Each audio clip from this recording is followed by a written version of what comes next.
انه حتى السجون اللي فيها مجرمين وقتلة انفتحت بوابها، واللي عامل 70 جريمة من الاغتصاب للقتل كمان طلع، لانه صار في شوربة بهذا الموضوع.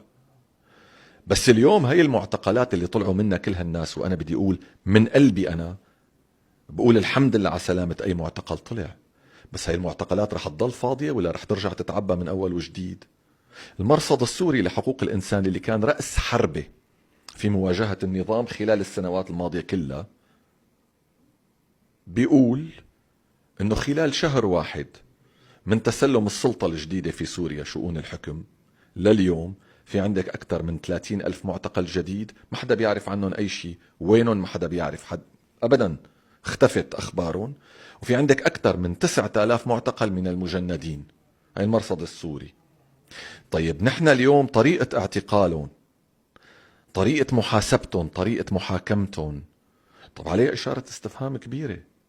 اليوم أنت فرغتي المعتقلات والسجون، بدك ترجعي تعبيها بأي آلية وكيف؟ يعني نحن بدنا نرجع بنفس الطريقة الأمنية اللي كنا نشوفها، ينشحت واحد قدام الناس وعما ينخبط بالكلاشنكوفات مدمى ويروح ويختفي ما عاد يبين؟